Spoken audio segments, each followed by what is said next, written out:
Dans une atmosphère lourde et presque imperceptiblement tendue, la journée débute pour Boris avec une sensation persistante d'inquiétude qu'il ne parvient plus à ignorer, comme si un détail, longtemps enfoui dans son esprit, venait enfin réclamer toute son attention et refusait désormais de rester silencieux. Depuis quelque temps, certains comportements de Muriel éveillent en lui une méfiance nouvelle, une impression diffuse que quelque chose lui échappe, que derrière ces mots apparemment anodins se dissimule une réalité bien différente de celle qu'elle cherche à lui montrer. Lorsque Muriel lui annonce qu'elle doit se rendre à la CAF pour déposer un dossier, Boris perçoit immédiatement une dissonance subtile dans son attitude, une hésitation presque invisible qui suffit pourtant à fissurer la confiance qu'il lui accordait jusqu'ici sans réserve. Il ne réagit pas sur le moment, préférant contenir ses doutes et observer en silence, comme si le fait de confronter Muriel trop tôt risquait de faire disparaître la seule piste qui pourrait lui permettre de comprendre ce qui se joue réellement derrière ce mensonge. Ainsi, après l'avoir laissé partir sans manifester la moindre suspicion, Boris décide de la suivre à distance, animé par une détermination froide et méthodique qui contraste avec l'agitation intérieure qui le traverse. Chaque instant de ce filature silencieuse renforce son intuition initiale, car plus il avance, plus il devient évident que Muriel ne se dirige pas vers l'endroit qu'elle lui a indiqué, mais vers un lieu qu'elle cherche manifestement à garder secret. Au même moment, Muriel rejoint Charles dans un endroit discret, à l'écart des regards, comme si leur rencontre elle-même constituait déjà une faute qu'il fallait dissimuler à tout prix. L'atmosphère entre eux est immédiatement marquée par une tension palpable, nourrie par l'angoisse et la fatigue accumulée au fil des jours. Charles apparaît profondément fragilisé, incapable de dissimuler la peur qui le ronge, et son état traduit une forme d'effondrement intérieur qu'il ne parvient plus à contenir. Il évoque la perspective du procès avec une voix brisée, laissant transparaître une incapacité totale à affronter ce qui l'attend, comme si l'idée même de se retrouver face à un juge suffisait à le paralyser. Son discours révèle une perte de repères profonde, une conviction qu'il a déjà tout perdu et qu'aucune issue favorable ne peut désormais exister. Ce sentiment d'impasse s'accompagne d'une détresse sincère, presque irréversible, qui s'exprime à travers ses gestes hésitants et son regard fuyant. Muriel tente de le rassurer en lui demandant de lui faire confiance, mais ses paroles manquent de solidité, comme si elle-même doutait de leur portée réelle face à la gravité de la situation. Elle se retrouve prise dans une contradiction intérieure, cherchant à maintenir une forme de contrôle alors même que les événements lui échappent progressivement. Charles, de son côté, semble déjà résigné, conscient que ce qu'il a fait ne pourra jamais être effacé, et que chaque seconde qui passe le rapproche davantage d'un point de rupture inévitable. C'est dans ce contexte déjà fragile que Boris surgit, mettant brutalement fin à l'équilibre précaire qui existait encore entre Muriel et Charles. Son arrivée impose une rupture immédiate dans la dynamique de la scène, car sa présence ne laisse plus aucune place au secret ni à l'évitement. Le regard qu'il pose sur eux est chargé d'une exigence de vérité qui ne peut plus être contournée, et le silence qui s'installe à cet instant devient rapidement insoutenable. Face à cette situation, Muriel reste figée, incapable de formuler la moindre explication, tandis que Charles, accablé par le poids de ce qu'il sait, évite tout contact visuel, comme s'il acceptait déjà les conséquences de ce qui est sur le point d'être révélé. Boris, de son côté, ne se contente plus d'observer, car l'accumulation des doutes et des incohérences l'amène à exiger des réponses claires, sans détour ni ambiguïté. Il impose alors à Muriel un ultimatum qui marque un tournant décisif dans leur relation, en lui signifiant qu'il ne peut plus continuer à vivre dans le mensonge et que seule la vérité peut désormais déterminer ce qui subsistera entre eux. Cette pression, trop forte pour être contenue plus longtemps, finit par faire céder Muriel, qui laisse entrevoir la réalité qu'elle cherchait à dissimuler depuis le début. En évoquant la mort d'Elliot, elle ouvre une brèche irréversible dans le secret qu'elle protégeait, mais c'est Charles qui, submergé par la tension, franchit le point de non-retour en reconnaissant explicitement sa responsabilité dans le drame. Cette confession, formulée sans détour, fait basculer la situation dans une dimension irréversible, car elle ne laisse plus aucune place au doute ni à l'interprétation. Le choc ressenti par Boris est immédiat et profond, non seulement en raison de la gravité de l'aveu, mais surtout à cause de tout ce qu'il implique pour lui personnellement. Il comprend alors que la vérité lui a été volontairement cachée, que Muriel a choisi de le maintenir dans l'ignorance alors même qu'il risquait de payer pour un crime qu'il n'avait pas commis. Cette prise de conscience transforme sa stupeur initiale en une colère intense, nourrie par un sentiment de trahison qui dépasse largement la simple révélation des faits. Lorsqu'il se tourne vers Muriel pour chercher une forme de démenti ou d'explication, il se heurte à une confirmation qui ne fait qu'accentuer la violence de ce qu'il ressent. Cette validation du mensonge détruit ce qu'il restait de confiance entre eux et déclenche une réaction émotionnelle qu'il ne parvient plus à maîtriser. Sa colère s'exprime alors de manière directe, révélant une blessure profonde liée au fait d'avoir été abandonné dans un moment où il avait le plus besoin de soutien et de vérité. Muriel tente de se justifier, mais ses arguments se heurtent à l'intensité des émotions de Boris, qui ne peut accepter ni le silence qu'elle a gardé ni les conséquences qu'il a dû affronter à cause de cela. Charles, quant à lui, reste en retrait, conscient que la situation a dépassé toute possibilité de contrôle et que sa confession a déclenché un enchaînement irréversible. À partir de cet instant, la vérité s'impose comme une réalité impossible à contourner, détruisant en un seul moment les équilibres fragiles qui avaient été maintenus jusque-là. Le lien entre Boris et Muriel se trouve profondément fragilisé, tandis que la culpabilité de Charles devient une évidence qui ne pourra plus être dissimulée. Dans le même temps, d'autres tensions continuent de se développer en parallèle, notamment au sein de la famille Perrault, qui fait face à une situation de plus en plus critique en raison de la résiliation de leur bail. Arnaud tente de trouver des solutions avec l'aide de Gary, mais les options semblent limitées, d'autant plus qu'Inès refuse catégoriquement de revenir sur sa décision, invoquant le dépassement des délais comme justification irrévocable. Cette impasse provoque une frustration croissante, notamment chez Salomé, qui refuse d'accepter les conséquences de ce déménagement imposé, consciente que cela bouleverserait entièrement son quotidien et ses repères. L'idée de devoir changer de lycée et d'endurer des trajets longs et contraignants devient pour elle une source d'angoisse supplémentaire, accentuant les tensions déjà présentes au sein de la famille. Cependant, pour Boris, ces problématiques secondaires semblent momentanément reléguées au second plan, car une question essentielle s'impose désormais à lui avec une force implacable. La révélation qu'il vient d'entendre ne lui laisse plus aucune possibilité de rester indifférent, et il se retrouve confronté à un dilemme moral dont il ne peut ignorer les conséquences. Désormais, il sait. Et cette connaissance l'oblige à se positionner, à choisir entre le silence et la vérité, entre la loyauté et la justice, dans une situation où chaque décision pourrait avoir des répercussions irréversibles. Dans les heures qui suivent cette révélation brutale, Boris se retrouve plongé dans un état de confusion intérieure où la colère et la lucidité s'entremêlent sans parvenir à se stabiliser, comme si la vérité qu'il venait de découvrir refusait encore de trouver une place cohérente dans son esprit. Il s'éloigne de Muriel et de Charles sans chercher à prolonger la confrontation, non pas par manque de réaction, mais parce qu'il ressent la nécessité de prendre du recul, de contenir l'explosion émotionnelle qui menace de le submerger à chaque instant. Cette distance qu'il impose devient rapidement un silence lourd de sens, un refus implicite d'accepter immédiatement ce qu'il vient d'apprendre, mais aussi une manière de reprendre le contrôle d'une situation qui lui échappe complètement. Il prétexte un malaise pour s'absenter de ses obligations, comme si son corps lui-même cherchait à traduire l'état de déséquilibre dans lequel il se trouve. En réalité, ce retrait n'est pas un simple besoin de repos, mais une stratégie instinctive pour réfléchir, pour analyser, pour comprendre ce qu'il doit faire face à une vérité qui exige une décision.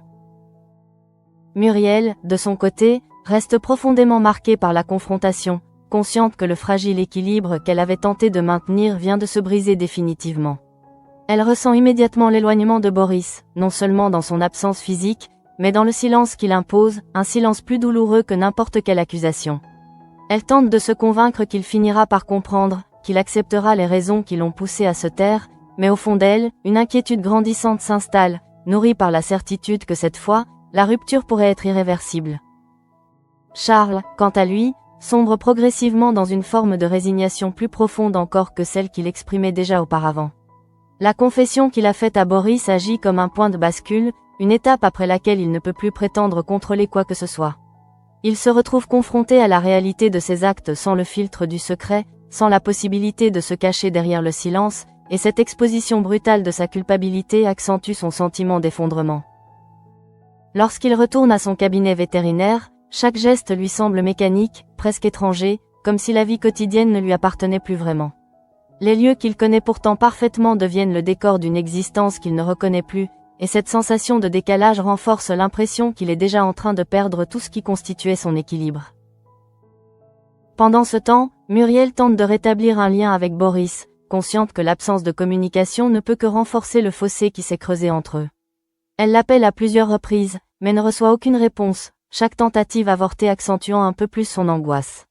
Lorsqu'elle finit par lui laisser un message, ses mots traduisent une inquiétude sincère, mais aussi une forme d'impuissance face à une situation qu'elle ne peut plus contrôler.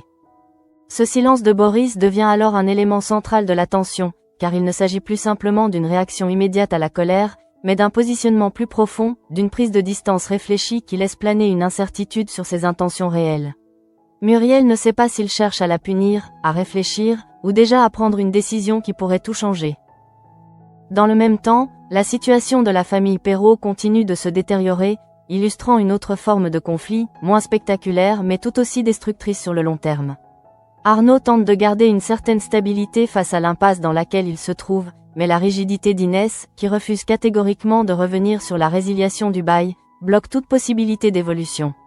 Cette absence de solution concrète transforme rapidement leurs problèmes en une source de tension permanente. Salomé, particulièrement affectée par cette situation, exprime un refus de plus en plus marqué face à l'idée de devoir quitter son environnement actuel. Pour elle, ce changement ne représente pas seulement un déménagement, mais une rupture avec son quotidien, ses repères, et une partie de son identité. Cette résistance, bien que compréhensible, complique encore davantage la situation familiale, car elle ajoute une dimension émotionnelle à un problème déjà difficile à résoudre. Face à cette impasse, Achille propose d'impliquer Florent, estimant que l'intervention d'un avocat pourrait permettre de contester la décision d'Inès ou au moins d'explorer des alternatives juridiques. Cette suggestion introduit une nouvelle dynamique, car elle ouvre la possibilité d'un affrontement plus structuré, basé sur des arguments légaux plutôt que sur des négociations informelles qui n'ont jusqu'ici donné aucun résultat. Parallèlement à ces tensions visibles, d'autres intrigues se développent dans l'ombre, notamment autour d'Ève et d'Alice, dont les actions discrètes témoignent d'un projet plus vaste en cours de préparation. Le geste d'Ève, qui remet à Alice un livre contenant un plan, s'inscrit dans une logique de progression, comme si chaque étape devait être minutieusement orchestrée avant de passer à l'action suivante. Alice, en récupérant ce plan et en le dissimulant dans un pied de chaise après l'avoir imprimé en 3D, montre une prudence extrême, révélant l'importance de ce qu'elle manipule. Ce choix de cachette, à la fois simple et ingénieux, suggère que ce projet dépasse le cadre d'une simple initiative personnelle, et qu'il pourrait avoir des implications plus larges, encore inconnues à ce stade. Cependant, malgré ces intrigues parallèles, l'attention reste principalement focalisée sur Boris, dont la trajectoire devient de plus en plus déterminante pour la suite des événements. Après avoir pris du recul, il finit par se rendre au cabinet de Charles, animé par une volonté claire de confronter à nouveau la réalité, mais cette fois avec une intention différente. Cette confrontation n'est plus celle d'un homme en quête de vérité, mais celle de quelqu'un qui possède désormais toutes les informations nécessaires et qui cherche à comprendre les conséquences de ce qu'il a appris. Lorsqu'il se retrouve face à Charles, son attitude traduit une forme de contrôle retrouvé, mais aussi une tension toujours présente, comme si chaque mot pouvait faire basculer la situation dans une direction irréversible. Boris exprime alors une idée qui marque un tournant dans sa réflexion, en évoquant la possibilité que Charles aurait dû se dénoncer, suggérant implicitement que cette option reste encore envisageable. Cette prise de position révèle un conflit intérieur profond, car elle met en lumière son attachement à une forme de justice, mais aussi la difficulté de prendre une décision qui pourrait détruire plusieurs vies en même temps. Charles répond en évoquant les conséquences d'une telle décision, en particulier pour Muriel et pour Thomas, soulignant que sa confession aurait entraîné leur chute à eux aussi. Cette justification, loin d'apaiser Boris, ajoute une dimension supplémentaire au dilemme, car elle transforme une question individuelle en une problématique collective, où chaque choix implique des répercussions multiples. Dans cet échange, aucun des deux hommes ne parvient à imposer une vérité définitive, car chacun est enfermé dans une logique qui lui est propre, entre culpabilité, protection et responsabilité. Boris se retrouve ainsi face à une réalité encore plus complexe que ce qu'il imaginait, où la notion de justice se heurte à celle des conséquences humaines. À cet instant, il comprend que la décision qu'il devra prendre ne pourra jamais être simple, ni totalement juste, car elle impliquera nécessairement une forme de perte, quel que soit le chemin choisi. Et dans ce conflit intérieur, une question persiste, plus pressante que jamais. Peut-il vraiment vivre avec ce secret, ou devra-t-il le révéler au risque de tout détruire ? À mesure que la journée avance, les répercussions de la révélation continuent de se diffuser dans les esprits, transformant progressivement chaque interaction en un terrain instable où les non-dits pèsent autant que les vérités prononcées. Boris, désormais pleinement conscient de ce que Charles a fait et du rôle que Muriel a joué en gardant le silence, ne parvient pas à retrouver une forme d'équilibre intérieur, car chaque pensée le ramène inévitablement à cette trahison qu'il considère comme impossible à pardonner. Ce trouble profond ne se manifeste pas uniquement par sa colère, mais aussi par une forme de retrait, presque instinctive, qui le pousse à s'isoler davantage, comme si la distance devenait la seule manière de ne pas céder à une réaction irréversible. Il évite Muriel, refuse ses appels, et s'enferme dans une réflexion silencieuse où chaque scénario possible est envisagé avec une lucidité de plus en plus douloureuse. Car désormais, il ne s'agit plus seulement de comprendre ce qui s'est passé, mais de décider ce qu'il doit en faire. Muriel, de son côté, vit cette distance comme une condamnation progressive, chaque minute sans réponse venant confirmer l'idée que Boris est en train de lui échapper. Elle tente de rationaliser la situation, de se convaincre qu'il a simplement besoin de temps, mais cette certitude fragile est constamment ébranlée par le silence qu'il maintient. Elle repense à tout ce qu'elle a fait pour protéger Charles, à la pression qu'elle a subie, et se demande si ce choix, qu'elle croyait nécessaire, n'a pas finalement détruit ce qu'elle avait de plus précieux. Dans cette tension croissante, elle se retrouve confrontée à une solitude inattendue, car même si Charles partage avec elle le poids de ce secret, leur relation est désormais marquée par une culpabilité commune qui ne leur permet plus de se soutenir réellement. Chaque échange entre eux est imprégné d'un malaise difficile à dissimuler, comme si la vérité révélée avait altéré irrémédiablement leur lien. Charles, quant à lui, semble de plus en plus écrasé par la réalité de ses actes, et cette conscience aiguë de sa culpabilité transforme son quotidien en une succession de gestes mécaniques, dépourvus de toute spontanéité. Il continue d'exercer son métier, mais sans conviction, comme si chaque action appartenait à une vie qui ne lui correspond plus. L'ombre du procès plane sur lui avec une intensité grandissante, et l'idée de devoir affronter la justice devient une source d'angoisse permanente. Dans le même temps, les tensions au sein de la famille Perrault atteignent un nouveau seuil, car l'absence de solution face à la résiliation du bail ne laisse plus place à l'optimisme. Arnaud tente de garder le contrôle, de maintenir une cohésion familiale malgré les difficultés, mais il se heurte à une réalité administrative implacable, où les délais dépassés deviennent un obstacle infranchissable. Salomé, de plus en plus affectée, exprime un rejet catégorique de la situation, refusant d'accepter les conséquences qui lui sont imposées. Pour elle, ce changement représente une rupture brutale avec son environnement, et cette perspective génère une frustration qui se transforme progressivement en opposition. Ce conflit entre nécessité et refus accentue la tension familiale, rendant toute prise de décision encore plus complexe. L'idée d'impliquer Florent prend alors une importance croissante, car elle apparaît comme l'une des dernières options disponibles pour tenter de renverser la situation. Achille insiste sur cette possibilité, convaincu que l'intervention d'un avocat pourrait ouvrir une voie juridique susceptible de contourner la rigidité d'Inès. Cette perspective introduit un nouvel espoir, mais aussi une incertitude supplémentaire, car rien ne garantit que cette démarche aboutira à un résultat concret. Parallèlement, les actions discrètes d'Ève et d'Alice continuent de se développer en arrière-plan, sans que leur objectif final soit encore totalement clair. Le plan dissimulé par Alice devient un élément central de cette intrigue, non seulement en raison de sa nature secrète, mais aussi parce qu'il témoigne d'une préparation minutieuse, d'une volonté de contrôler chaque détail avant de passer à l'étape suivante. Ce choix de dissimulation, à la fois simple et stratégique, révèle une prudence extrême, suggérant que les conséquences de ce projet pourraient être significatives. Ève, en initiant cette démarche, semble consciente de l'importance de chaque étape, et son attitude laisse penser que ce plan s'inscrit dans une stratégie à long terme, dont les implications restent encore à découvrir. Cependant, malgré ces intrigues secondaires, l'attention reste inévitablement centrée sur Boris, dont la situation intérieure devient de plus en plus complexe. La confrontation avec Charles a ouvert une réflexion qui dépasse largement le cadre émotionnel initial, car elle l'oblige à envisager les conséquences concrètes de ses choix. Il comprend que garder le silence reviendrait à devenir complice, mais que parler entraînerait des répercussions potentiellement dévastatrices pour plusieurs personnes. Cette dualité entre responsabilité morale et conséquences humaines devient le cœur de son dilemme, et chaque option qu'il envisage semble comporter une part d'injustice. D'un côté, la vérité exige d'être révélée, de l'autre, cette révélation pourrait détruire des vies déjà fragilisées, notamment celles de Muriel et de Thomas, dont l'équilibre dépend en partie du silence maintenu jusqu'à présent.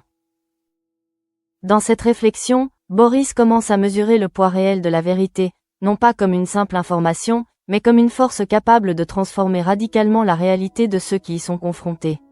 Cette prise de conscience ne lui apporte pas de réponse, mais elle renforce l'idée que la décision qu'il devra prendre ne pourra jamais être neutre. Pendant ce temps, Muriel continue de tenter de renouer le contact, mais ses efforts restent vains, et cette absence de réponse agit comme une confirmation implicite que Boris est en train de s'éloigner définitivement. Elle se retrouve ainsi face à une situation qu'elle ne peut plus maîtriser, où chaque tentative de réparation semble insuffisante face à l'ampleur de la trahison ressentie. Cette accumulation de tensions crée une atmosphère où chaque personnage évolue dans une forme d'incertitude, comme si l'équilibre global de leur relation était suspendu à une décision encore en attente. Le silence de Boris devient alors un élément central, non seulement pour Muriel et Charles, mais pour l'ensemble de l'intrigue, car il conditionne la suite des événements. À ce stade, une chose devient évidente, la vérité ne peut plus être ignorée, mais la manière dont elle sera utilisée reste incertaine. Et c'est précisément cette incertitude qui maintient tous les personnages dans un état de tension constante, où chaque choix possible semble porteur de conséquences irréversibles. Dans ce contexte, Boris apparaît comme le pivot de la situation, celui dont la décision déterminera l'avenir de tous, mais aussi celui qui devra en assumer le poids, quel qu'il soit. À mesure que les heures passent, la tension accumulée atteint un point où chaque décision semble suspendue dans un équilibre fragile, prêt à basculer à tout moment sous le poids des conséquences qu'elle implique. Boris, enfermé dans son dilemme, ne parvient toujours pas à trancher, car chaque option qu'il envisage le confronte à une perte irréversible, qu'il s'agisse de sa relation avec Muriel ou du poids moral de garder le silence face à un crime dont il connaît désormais l'auteur. Cette hésitation ne relève pas d'une faiblesse, mais d'une lucidité douloureuse, car il comprend que son choix ne déterminera pas seulement son propre avenir, mais aussi celui de tous ceux qui sont liés de près ou de loin à cette affaire. Il se retrouve ainsi dans une position paradoxale, où le simple fait de savoir l'oblige à agir, mais où toute action semble condamnée à produire des dégâts qu'il ne pourra jamais réparer complètement. Muriel, quant à elle, vit cette attente comme une lente dégradation de tout ce qu'elle avait tenté de préserver. Chaque minute sans réponse renforce son sentiment d'impuissance, et cette absence de dialogue devient plus destructrice que n'importe quelle confrontation directe. Elle repense aux raisons qui l'ont poussée à protéger Charles, à la peur des conséquences, à la volonté de préserver Thomas, mais ces justifications perdent progressivement leur sens face à la réalité de ce qu'elle est en train de perdre. Dans ce contexte, elle commence à envisager une possibilité qu'elle refusait jusque-là, celle que Boris ne lui pardonne jamais, que cette vérité marque la fin définitive de leur relation. Cette prise de conscience agit comme un choc intérieur, car elle réalise que le silence qu'elle a maintenu n'a pas seulement protégé Charles, mais qu'il a aussi détruit la confiance qu'il a liée à Boris. Charles, de son côté, continue de s'enfoncer dans une forme de résignation qui ne cesse de s'approfondir, comme si la confession qu'il a faite avait scellé son destin de manière irrévocable. Il n'attend plus vraiment d'issue favorable, et cette absence d'espoir transforme son attitude en une acceptation passive de ce qui pourrait arriver. Pourtant, malgré cette apparente résignation, une inquiétude persiste en lui, liée à l'idée que Boris pourrait décider de parler. Cette crainte, bien que rarement exprimée, devient un élément central de son état d'esprit, car elle représente la seule variable qu'il ne peut pas contrôler. Il sait que tout dépend désormais de la décision de Boris, et cette dépendance renforce son sentiment d'impuissance, le plaçant dans une position où il ne peut qu'attendre, sans agir. Pendant ce temps, les tensions autour de la famille Perrault continuent de se développer, illustrant une autre forme d'impasse où les décisions administratives prennent une dimension humaine difficile à supporter. Inès reste inflexible, campant sur sa position avec une rigidité qui ne laisse aucune place à la négociation, et cette attitude transforme la situation en un blocage total. Arnaud, confronté à cette réalité, tente de garder une certaine maîtrise, mais il se heurte à des contraintes qu'il ne peut pas contourner seul. L'idée de faire appel à Florent prend alors une importance stratégique, car elle représente une tentative de reprendre le contrôle par des moyens légaux, en transformant un problème administratif en une affaire juridique susceptible d'être contestée. Salomé, quant à elle, reste profondément affectée par cette situation, et son refus de partir devient une forme de résistance émotionnelle face à une décision qu'elle subit. Cette opposition, bien qu'elle complique la situation, révèle aussi l'impact réel de cette crise sur les membres de la famille, montrant que les conséquences ne sont pas seulement matérielles, mais également psychologiques. Dans un registre plus discret, les actions d'Ève et d'Alice continuent de se développer avec une précision méthodique, suggérant que leur projet approche progressivement d'une phase décisive. Le plan dissimulé par Alice devient un symbole de cette stratégie en cours, une pièce centrale dont l'importance dépasse encore ce qui est visible. Le choix de cacher ce plan dans un objet aussi banal qu'un pied de chaise témoigne d'une volonté de dissimulation totale, comme si chaque détail avait été pensé pour éviter toute découverte accidentelle. Cette prudence extrême laisse entrevoir une opération qui nécessite discrétion et préparation, renforçant l'idée que les conséquences de ce projet pourraient être significatives. Cependant, malgré ces développements parallèles, l'attention reste inévitablement centrée sur Boris, dont la position devient de plus en plus déterminante. À mesure qu'il réfléchit, il commence à comprendre que son silence ne constitue pas une neutralité, mais une forme d'engagement implicite, une décision en soi qui influence déjà la situation. Cette prise de conscience modifie progressivement sa perception du dilemme, car il réalise que ne rien faire revient en réalité à choisir, à accepter que la vérité reste cachée et que ses conséquences soient assumées par ceux qui en ont déjà subi les effets. Cette idée le confronte à une responsabilité qu'il ne peut plus ignorer, car elle implique qu'il participe, même indirectement, au maintien d'une injustice. Dans cette réflexion, une tension nouvelle apparaît, liée à la difficulté de concilier ses valeurs personnelles avec la réalité des conséquences humaines. Il comprend que dénoncer Charles reviendrait à provoquer une chaîne d'événements qui affecterait non seulement ce dernier, mais aussi Muriel et Thomas, dont l'équilibre repose en partie sur ce secret. Cette complexité transforme son dilemme en une question sans réponse évidente, où chaque option comporte une part de légitimité et une part d'injustice. Il se retrouve ainsi dans une position où il doit choisir non pas entre le bien et le mal, mais entre deux formes de conséquences, chacune impliquant des sacrifices.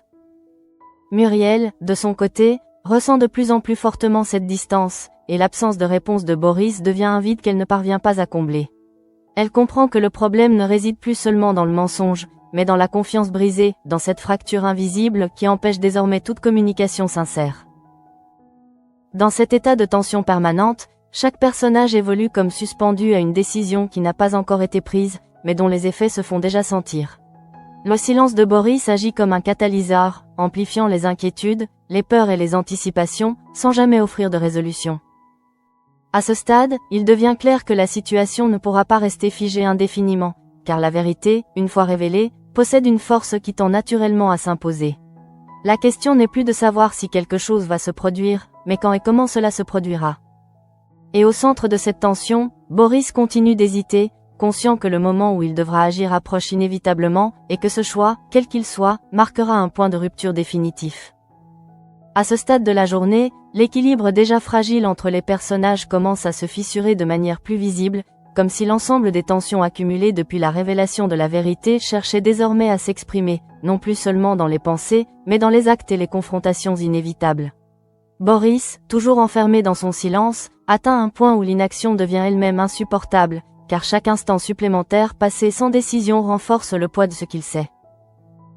Cette pression intérieure le pousse finalement à agir, non pas dans une logique impulsive, mais avec une forme de détermination froide, née de la nécessité de confronter une dernière fois la réalité avant de prendre une décision définitive. Lorsqu'il se rend de nouveau face à Charles, ce n'est plus avec la même posture que lors de leur première confrontation, mais avec une lucidité accrue, presque détachée, comme si l'émotion avait laissé place à une réflexion plus structurée. Dans cet échange, Boris exprime clairement ce qui le hante désormais, à savoir l'idée que Charles aurait dû se dénoncer, que la vérité aurait dû être assumée dès le départ, évitant ainsi les conséquences injustes qu'il a lui-même failli subir. Cette affirmation ne constitue pas seulement un reproche, mais une tentative de rétablir une forme de logique morale dans une situation où tout semble avoir été déformé par le silence et la peur. Charles, confronté à cette accusation, ne cherche pas à nier ni à minimiser ses actes, mais tente de justifier son silence en mettant en avant les conséquences qu'une confession aurait entraînées pour Muriel et pour Thomas. Il insiste sur le fait que son choix n'a pas été motivé uniquement par la peur de la prison, mais aussi par une volonté de protéger ceux qui dépendent de lui, transformant ainsi son silence en une décision qu'il considère, à tort ou à raison, comme nécessaire. Cette justification ne suffit pas à apaiser Boris, mais elle introduit une dimension supplémentaire dans son dilemme, car elle lui rappelle que la situation ne peut pas être réduite à une simple opposition entre culpabilité et innocence. Elle implique des liens, des responsabilités, des conséquences humaines qui rendent toute décision plus complexe qu'elle ne le paraissait au départ. Dans cet échange tendu, une phrase marque particulièrement l'esprit de Boris, lorsque Charles affirme que tout ce qu'ils ont fait, lui et Muriel, l'a été pour Thomas. Cette déclaration, bien qu'elle puisse être perçue comme une tentative de justification, agit comme un révélateur de la logique qui a guidé leur choix, une logique centrée sur la protection d'un enfant, mais qui a conduit à des décisions moralement discutables. Boris se retrouve alors confronté à une contradiction difficile à résoudre, car il comprend que dénoncer Charles reviendrait à briser cet équilibre fragile, à exposer Thomas à une réalité qu'il n'est peut-être pas prêt à affronter. Cette prise de conscience renforce son hésitation, car elle transforme son dilemme en une question où la justice et la protection entrent en conflit direct. Pendant ce temps, Muriel continue de subir les conséquences de cette situation, enfermée dans une attente qui devient de plus en plus insupportable. Le silence de Boris ne lui laisse aucun repère, aucune indication sur ce qu'il pense réellement, et cette absence de réponse alimente toutes les hypothèses possibles, des plus optimistes aux plus destructrices. Elle tente de se raccrocher à l'idée qu'il finira par comprendre, mais chaque heure qui passe sans réaction concrète affaiblit cette conviction, la poussant progressivement à envisager le pire. Cette incertitude devient une source de souffrance constante, car elle ne peut ni agir pour réparer, ni accepter une rupture qui n'a pas encore été clairement exprimée. Dans le même temps, les tensions au sein de la famille Perrault atteignent un niveau critique, car l'absence de solution concrète face à la résiliation du bail oblige chacun à envisager des décisions qu'ils auraient préféré éviter. Arnaud, malgré ses efforts pour maintenir une certaine stabilité, se retrouve confronté à une réalité qu'il ne peut plus repousser, tandis que Salomé continue de refuser l'idée de quitter son environnement actuel. L'intervention potentielle de Florent apparaît alors comme une dernière tentative de renverser la situation, mais cette option, bien qu'elle offre une perspective, reste incertaine, car elle dépend de facteurs extérieurs et de procédures qui peuvent s'avérer longues et complexes. Cette attente d'une solution extérieure renforce le sentiment d'impuissance qui traverse la famille, accentuant encore les tensions déjà présentes. Parallèlement, le projet mené par Ève et Alice semble approcher d'un point d'aboutissement, même si ses contours restent encore flous. La manière dont Alice protège le plan en impression 3D montre à quel point ce projet est important, et laisse entendre qu'il pourrait bientôt passer de la phase de préparation à celle de l'exécution. Cette progression silencieuse contraste avec les tensions visibles des autres intrigues, créant un effet de décalage où certaines actions se développent dans l'ombre, tandis que d'autres explosent au grand jour. Cette coexistence de dynamiques différentes renforce la complexité de l'ensemble, car elle suggère que plusieurs événements majeurs pourraient survenir simultanément. Cependant, malgré ces évolutions parallèles, l'attention reste centrée sur Boris, dont la réflexion atteint un point de bascule. Il comprend désormais que la décision qu'il doit prendre ne peut plus être reportée indéfiniment, car le simple fait de continuer à garder le silence constitue déjà un choix, avec ses propres conséquences. Cette prise de conscience le pousse à envisager sérieusement les implications de chacune de ses options, non plus seulement sur le plan moral, mais aussi sur le plan humain. Il mesure le poids de la vérité, non pas comme une obligation abstraite, mais comme une force capable de transformer radicalement la vie de ceux qu'elle touche. Dans cette réflexion, une idée commence à s'imposer, celle que la vérité, même si elle est nécessaire, ne peut jamais être totalement neutre, car elle entraîne toujours des répercussions qui dépassent le cadre initial du problème. Cette compréhension ne simplifie pas son dilemme, mais elle lui permet de l'aborder avec une lucidité nouvelle. À ce moment précis, Boris se retrouve face à lui-même, obligé de reconnaître que sa décision, quelle qu'elle soit, définira non seulement la suite des événements, mais aussi l'image qu'il a de lui-même. Car au-delà des conséquences extérieures, c'est aussi une question d'identité, de valeur, de cohérence personnelle. Et dans ce face-à-face intérieur, une conclusion commence à émerger, non pas comme une certitude absolue, mais comme une direction vers laquelle il ne peut plus cesser de tendre.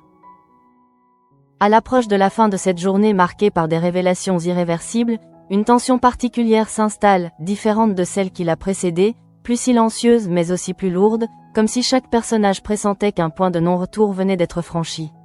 Boris, après avoir traversé toutes les étapes de la colère, du choc et de la réflexion, atteint un état de lucidité où l'émotion laisse progressivement place à une conscience plus froide de la situation. Il ne s'agit plus pour lui de réagir, mais de comprendre pleinement les conséquences de ce qu'il sait, et surtout de ce qu'il pourrait faire de cette vérité. Ce passage d'un état émotionnel à une réflexion structurée marque une évolution importante, car il ne se perçoit plus seulement comme une victime de la situation, mais comme un acteur central dont les décisions auront un impact direct sur la vie des autres. Dans cette perspective, il commence à envisager son silence non plus comme une simple absence d'action, mais comme une prise de position implicite, un choix qui contribue à maintenir une réalité qu'il sait injuste. Cette prise de conscience agit comme un déclencheur, car elle lui fait comprendre que rester en retrait ne le protège pas des conséquences, mais l'y associe d'une manière différente. Muriel, quant à elle, continue de vivre dans une attente qui devient de plus en plus difficile à supporter, car elle ne dispose d'aucun élément concret lui permettant d'anticiper la décision de Boris. Cette incertitude la place dans une position de fragilité extrême, où chaque hypothèse possible devient une source d'angoisse supplémentaire. Elle oscille entre l'espoir d'un pardon et la crainte d'une rupture définitive, sans jamais parvenir à stabiliser ses émotions. Dans cette instabilité, elle commence à prendre conscience que le problème dépasse largement le cadre du mensonge initial, car il touche désormais à la confiance, à la loyauté et à la manière dont Boris perçoit leur relation. Cette compréhension ne lui apporte pas de solution, mais elle lui permet de mesurer l'ampleur de ce qui est en train de se jouer.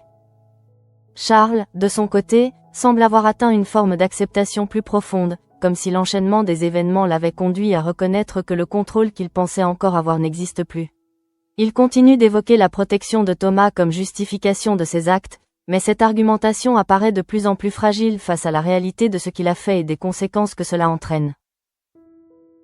Dans cet état, il ne cherche plus réellement à convaincre, mais plutôt à expliquer, à donner un sens à ses choix, même s'il sait que ce sens ne pourra jamais effacer la gravité de son geste.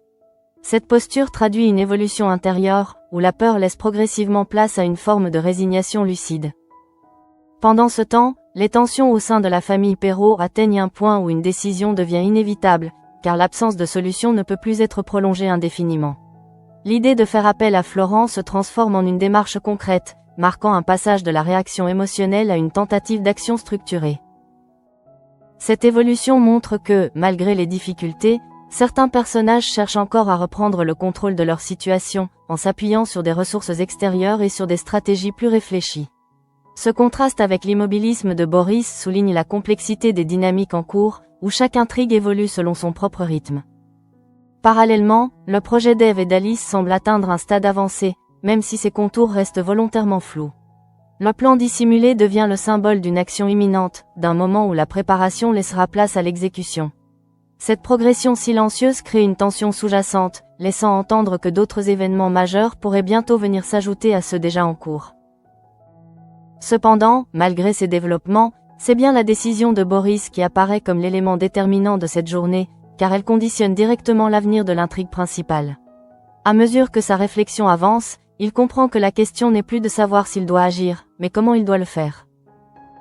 Cette nuance est essentielle, car elle marque le passage d'un dilemme paralysant à une phase de décision, même si cette décision reste encore à formuler clairement. Il ne cherche plus à éviter les conséquences, mais à les assumer de la manière la plus cohérente possible avec ses valeurs. Dans ce cheminement, une idée s'impose progressivement, celle que la vérité, malgré sa brutalité, possède une force qui ne peut être indéfiniment contenue. Cette conviction ne signifie pas qu'il a déjà choisi de parler, mais qu'il reconnaît désormais que le silence ne pourra pas durer éternellement. Muriel, toujours dans l'attente, perçoit cette évolution sans pouvoir la définir précisément, comme si quelque chose était en train de changer sans qu'elle puisse encore en comprendre la portée. Cette sensation renforce son anxiété, car elle pressent que la décision de Boris approche, et que cette décision pourrait tout bouleverser. Dans ce contexte, chaque personnage se retrouve à un moment charnière, où les choix individuels vont progressivement transformer l'ensemble de la situation. Les tensions accumulées ne peuvent plus être contenues, et l'équilibre fragile qui existait jusque-là est désormais prêt à céder sous le poids des révélations et des décisions à venir. La journée se termine ainsi sur une incertitude lourde de conséquences, où rien n'est encore officiellement décidé, mais où tout semble déjà en mouvement. Boris, en possession de la vérité, devient le centre d'un réseau de tensions qui ne demande qu'à se libérer. Et dans cette attente suspendue, une question demeure, plus pressante que jamais. Choisira-t-il de dénoncer Charles, ou de porter ce secret au risque d'en être lui-même transformé ?